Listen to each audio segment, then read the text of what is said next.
Bob Swan. Evaluating Bob is Josh Burns. Josh, can you give us Bob's objectives for today? Bob is speaking out of the Competent Communication Manual, project number 3, Get to the Point. His objectives are to select a speech topic and determine its general and specific purposes, organize the speech in a manner that best achieves those purposes, ensure the beginning, body, and conclusion reinforce the purposes, project sincerity and conviction and control any nervousness you may feel, and strive not to use notes. And Mr. Timer, his time is 5 to 7 minutes.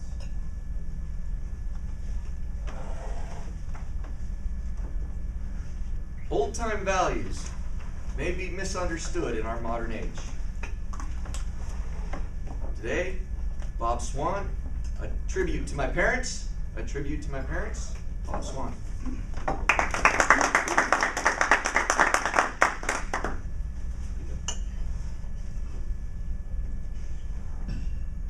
Fellow Toastmasters, some people feel sorry for me because my father never told me that he loved me.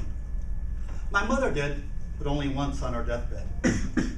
I was born in 1945 and raised in a moderate conservative family, where it was believed children didn't have to be told the obvious. I had to be convinced that God loved me, but not on how my parents felt. But this is not a story about religion or politics.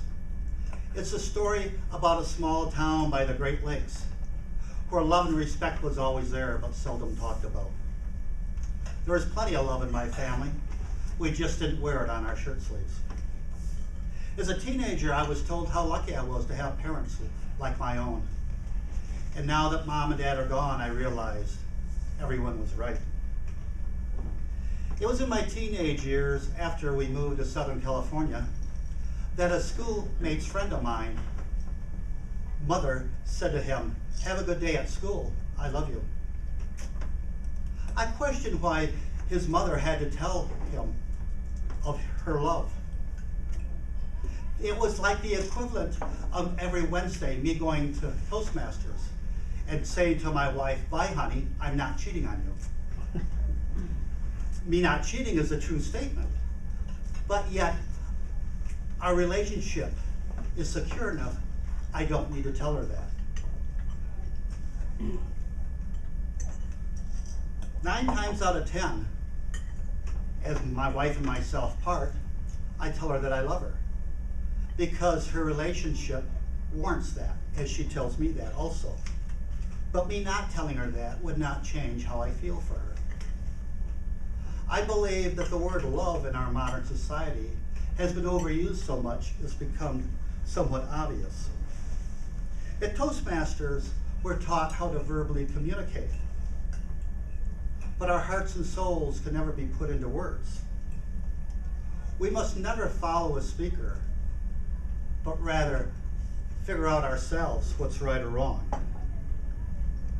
For combatant rhetoric is never the answer, but rather our own inner feelings.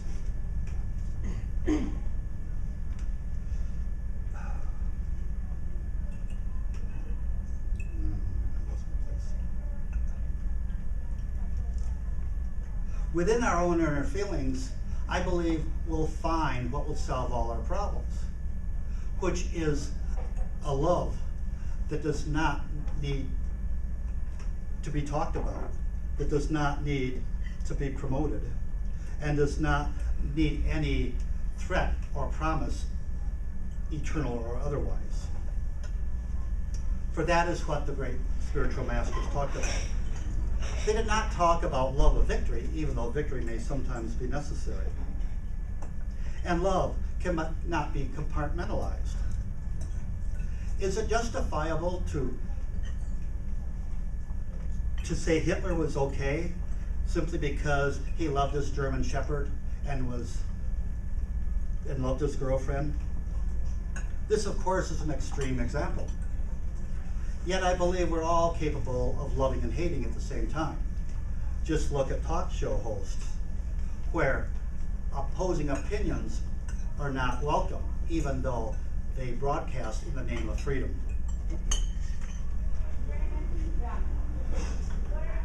parents would be appalled at what's happened to their loving country. Yet, to their loving country, where they never had to use the word love because everything was obviously full of love. Fellow Toastmasters, thank you very much.